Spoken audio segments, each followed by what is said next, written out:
Bonjour messieurs et bienvenue à bord du bateau Brigantin 2. C'est le nom de notre navire. Le Brigantin 2, l'équipage se compose de Lily et Louis-Pierre que vous retrouvez sur le pont.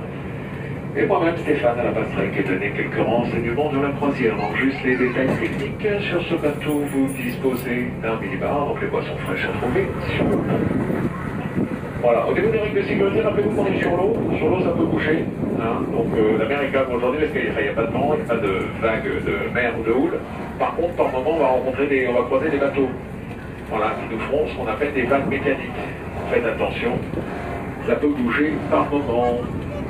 Voilà. Alors, on est en train de quitter le port de Saint-Tropez.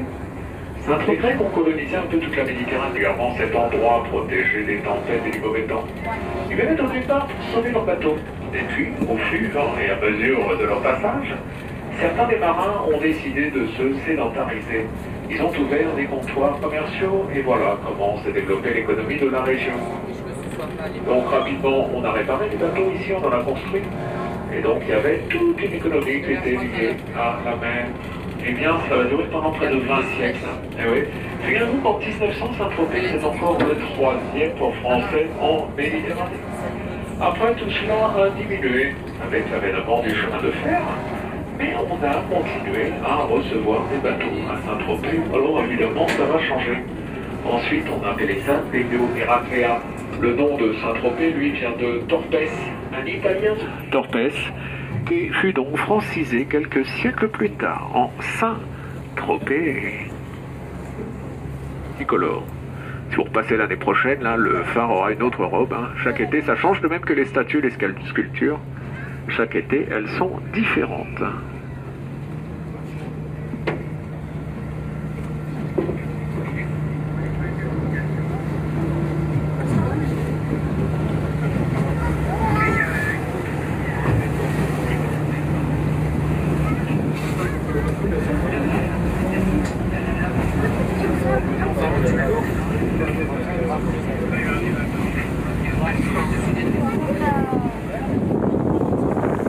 Alors ça y est, on sort du port de Saint-Tropez, on rentre dans le golfe du même nom. En face, vous avez Sainte-Maxime, avec de grands bâtiments blancs. Saint-Tropez, Sainte-Maxime, il y a 5 km par la mer. Et sur la droite, on retrouve notre joli petit village de Saint-Tropez. Il est 14 vers 1700 que Saint-Tropez est devenu une cité corsaire. Alors d'autres vues, même couleur. On a rajouté au milieu la petite maxime tropézienne. Il est écrit Adusque Fidelis, ce qui signifie fidèle jusqu'au bout. C'est donc en relation avec le saint Torpès. Les Tropéziens, lui, sont fidèles jusqu'à leur mort.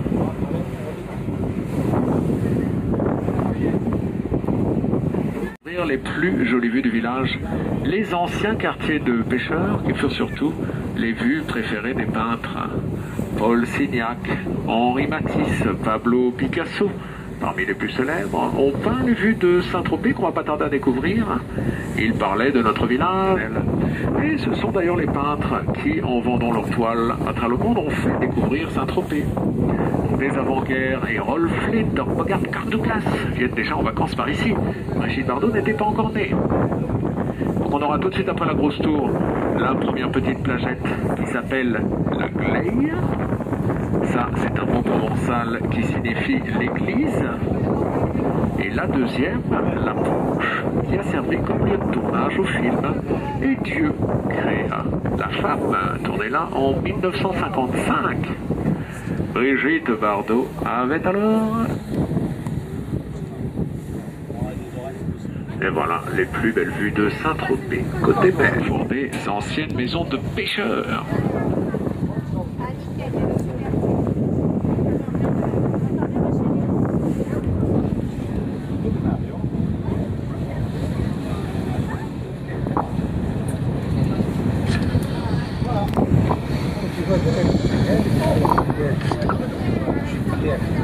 Quelques scènes des gendarmes de Saint-Tropez aussi, hein, quand De Funès et Galabru ramassaient, comme sous le soleil. Voilà, sous le soleil, ils mettaient souvent leur caméra tout en haut pour filmer le clocher de l'église, le coucher de soleil. C'est une image du générique de Sous le soleil, c'était filmé depuis la citadelle, là, tout au-dessus. justement, la citadelle, c'est une forteresse qui a près de 400 ans. Elle fut construite ici pour défendre le village face aux pirates. Elle était bardée de canons. Et lorsque les bateaux arrivaient avec de mauvaises intentions, ils étaient en général coulés par le fond. Alors, commencé vers 1500 par Henri IV, et ça a terminé par 1700 sous les ordres de Louis XIV. Gros combat ici contre les Espagnols. En 1630, toute la flotte espagnole a été coulée. Enfin, 21 galères. Donc, c'est un musée. Les prochaines, ce sera autre chose. Et puis, pareil, il y a des festivals. Donc,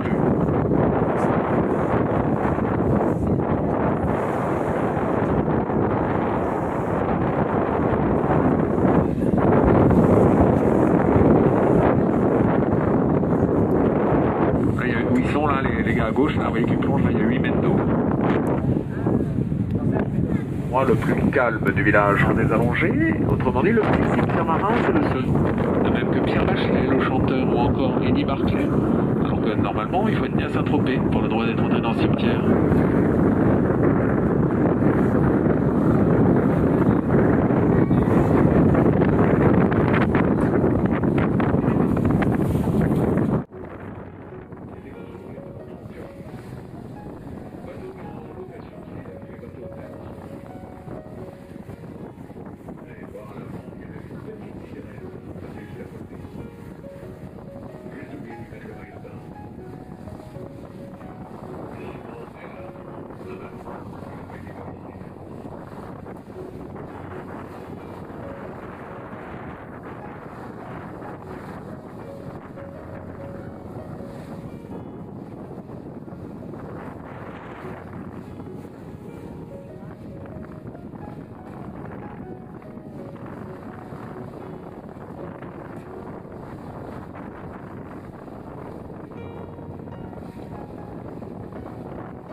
Aperçoit à peine l'étoile de la ville à tapis.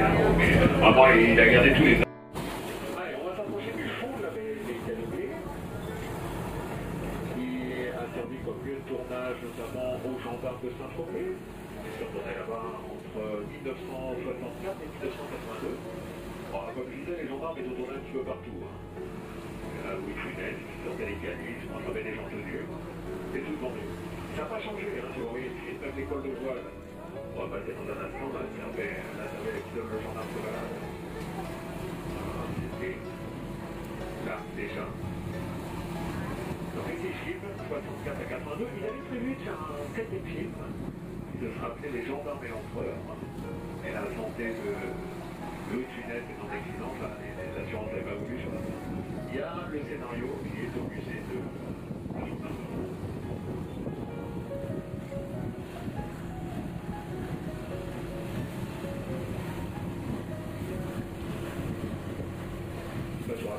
l'épisode Le gendarme se balade, celui où les enfants fabriquent la fusée. Donc ils sont un clip qui est tourné dans l'école de voile. On va passer, il n'a pas longtemps là, et on va longer le tournage.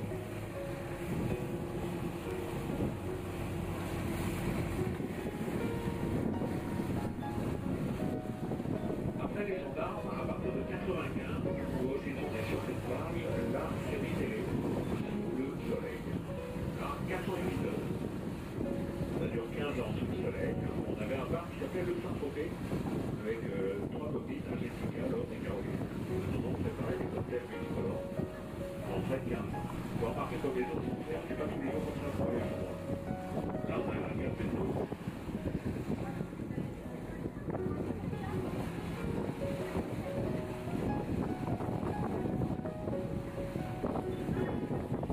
Voilà, pour ceux qui suivent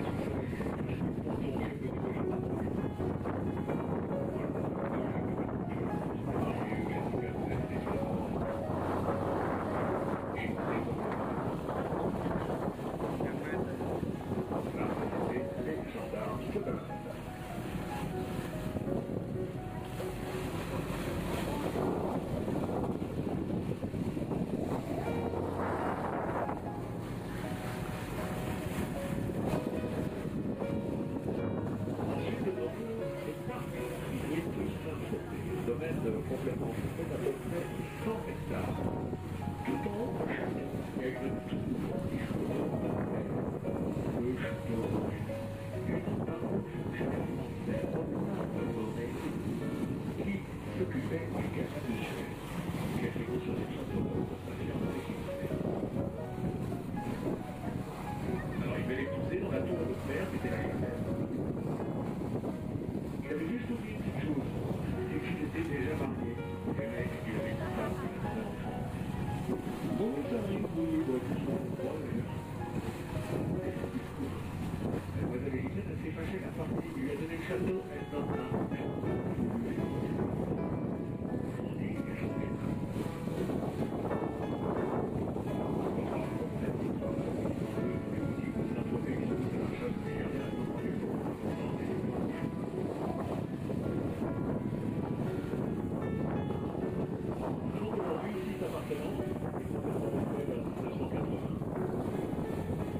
Et le château a la particularité d'avoir des quatre salles qui donnent sur la mer. Ce que nous avons. Ça veut dire que dans cette maison, c'était plus de Jessica.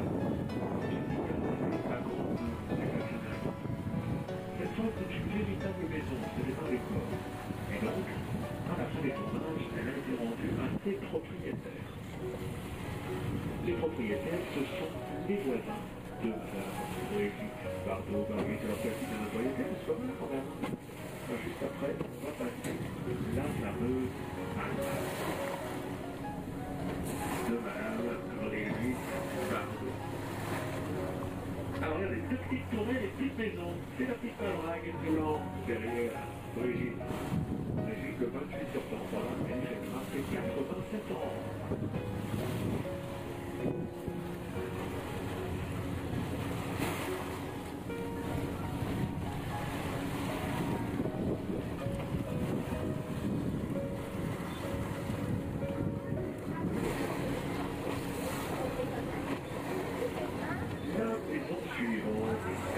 De Brigitte Bardot. Il a de la chance, il avait un grand-père, un milliardaire, le grand-père, ses parents à 93 ans.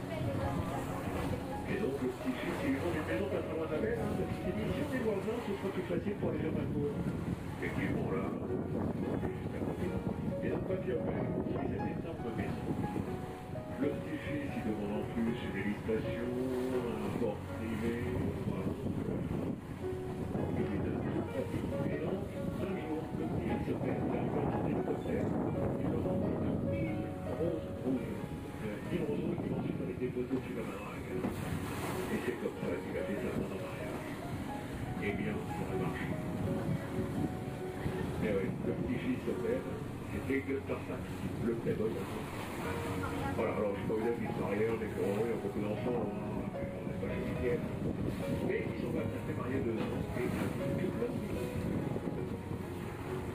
Il y a quelques années, cette maison est rachetée par des Belges très fortunés qui décidément...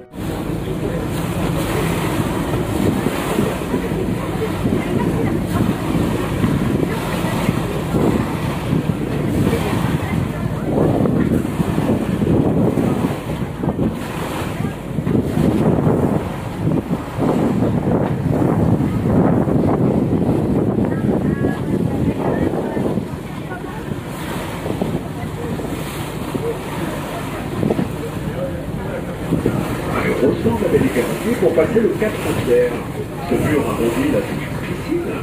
Et vous avez une maison d'un avec des arches qui appartient aux propriétaires de Clairefontaine. Clairefontaine, ce sont des cafés, papier les connus, ils viennent des Vosges, ils ont des Maisonneuves. D'accord, bon, je rentre bien. Ils viennent pour ça, les Clairefontaines, les Dostars, ce sont eux. Avec vos fils, maintenant ils sont partis, ils sont allés dans les supermarchés remplir les étages.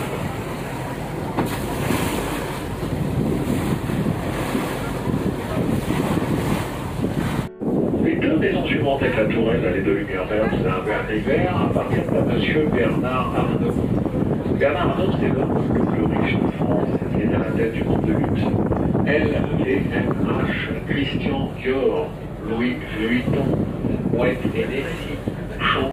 Les quatre forever, c'est fromage blanche. Tous les grands produits de luxe. M. Bernard Arnault.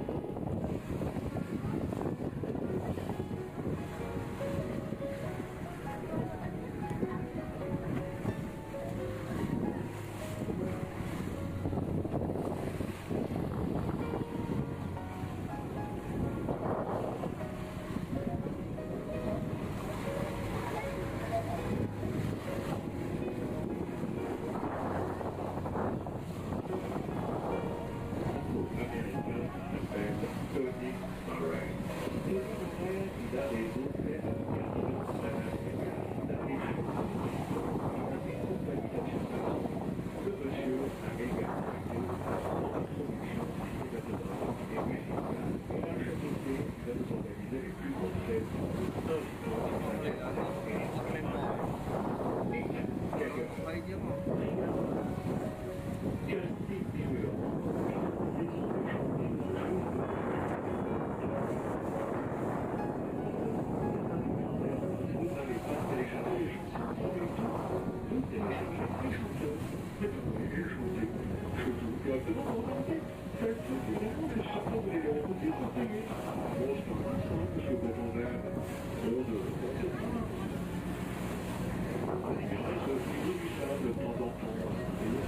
y a un bateau là qui s'est posé dessus. Après, ils ont tous des rochers. Et là, il y a le bateau noir là, derrière. Chaque été, il suit 60 de tonnes, 60 tonnes. Alors, évidemment, à chaque fois, il y a du monde, parce que un petit peu plus haut, là, avec des murs en train de les voir un petit peu plus haut. Ils ont une maison, là où on prend un bateau, au baron, Freddy, Heineken. Là où il y a Heineken. Lorsque le baron était parti, on va vous donner c'était beaucoup trop.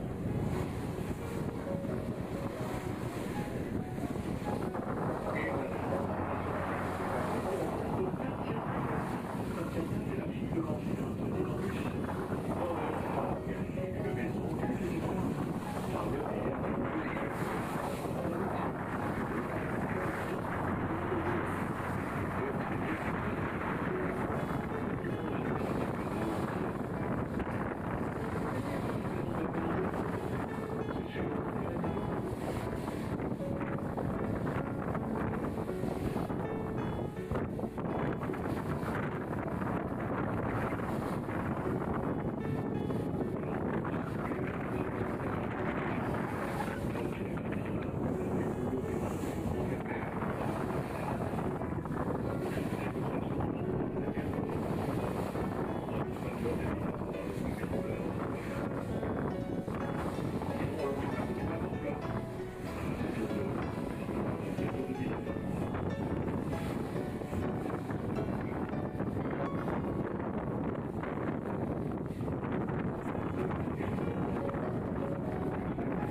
Derrière, vous avez les licences, la police des licences.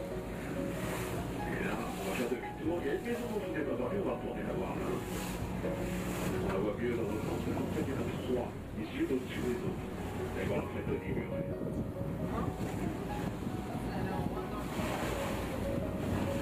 C'est la maison où la princesse Lady Diana a passé ses dernières vacances en 1997. Ça tu me rappelles, il y a 24 ans. Pas ça. Elle avait 24 ans. Elle est passée le mois de juillet à Saint-Tropez avec ses enfants, les princes Harry et William, et le mois d'août avec Tony Alfayette, dans la maison de monsieur Mohamed Alfayette.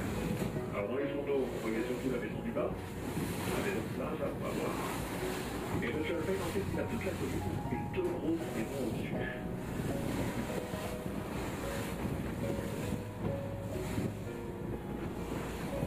Il doit mourir, monsieur Alfayette, il a bien 3 ans, 13 ans. Il y a toujours le risque d'hôtel à Paris, mais je crois qu'il a vendu tout le reste de ses affaires. Et donc, voilà, on va repasser à la villa de Denis.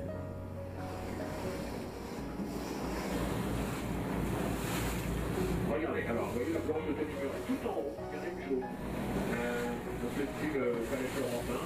Alors ça, c'est aussi monsieur Alfayette. Il y en a une au milieu. Donc allez, et vous allez voir celle en bas avec un garage blanc sur l'eau. C'est aussi, monsieur Alfred, plus de 100 millions d'euros pour les 3 maisons. Alors les amis à vendre aussi, alors souvent les gens veulent acheter celle du bar. On va passer dans un instant. Mais bon, rigolo, toi, donc avec le garage blanc, la rambarde de fer. On voyait la princesse, hein, il y a 24 ans, elle était là, elle était à la rambarde, elle se baignait. Voilà, la maison de Mohamed Al-Sayed.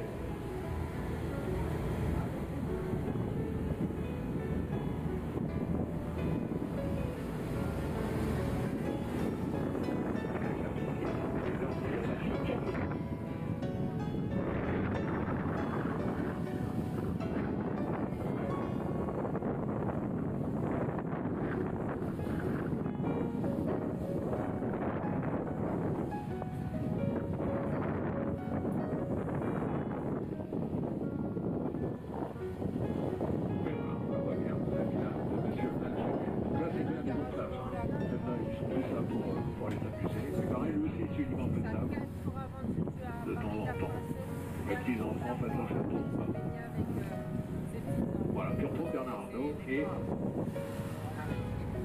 les cahiers Clairefontaine. Voilà, on va rentrer tranquillement. Je coupe le micro. Si jamais vous avez des questions, besoin de Pierre, je vous rappelle également le bar le moins cher de Saint-Norbert. C'était offert, il suffit de la demander.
Voilà, on passe le plus joli du village, là, on va voir quelques cloches dans notre église à 4 côtés, mais il n'a que 3 horloges.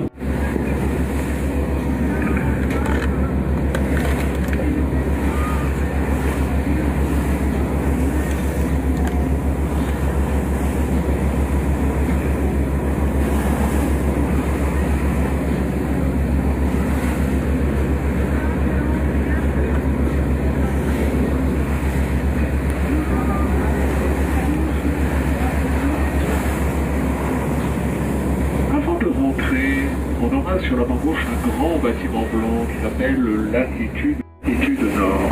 Bâtiment qui fut construit dans les années 1930 par l'école d'architecture du Corbusier, le grand architecte suisse. A été dessiné sous la forme d'un bateau à terre avec des hublots, des coursives. Tout ressemblait vraiment à un navire. Un hôtel qui a bien fonctionné jusqu'à la guerre. Ensuite, les affaires n'étant plus qu'elles étaient, il n'avait pas pu rouvrir. Il fut alors revendu en copropriété, donc désormais là-haut. Vous avez plein de petits appartements dans ce bâtiment qui est tout de même classé au patrimoine de l'UNESCO en tant que monument historique. Et c'est le seul de Saint-Tropez qui a plus de 5 étages.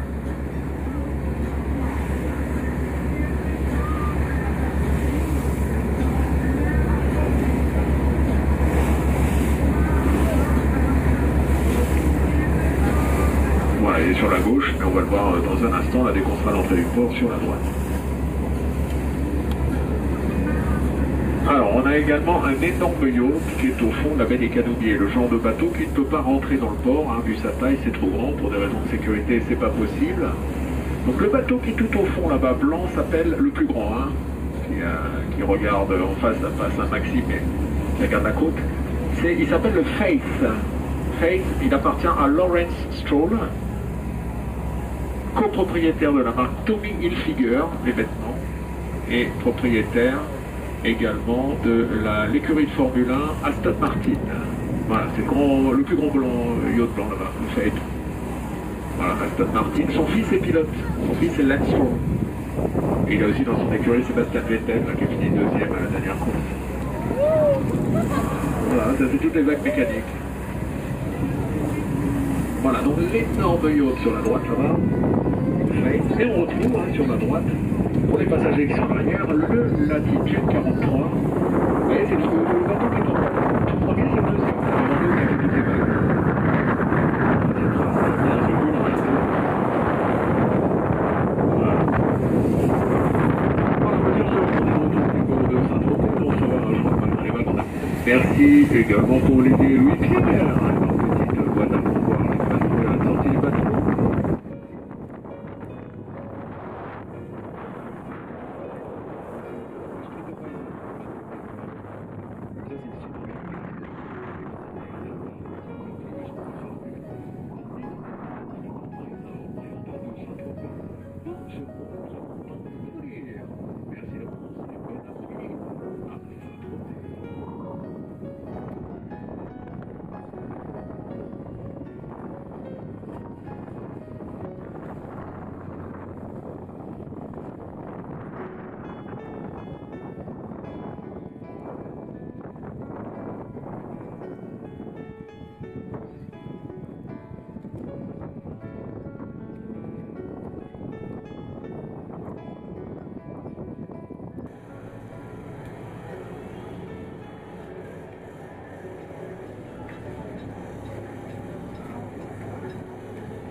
Right, cặp lưới á.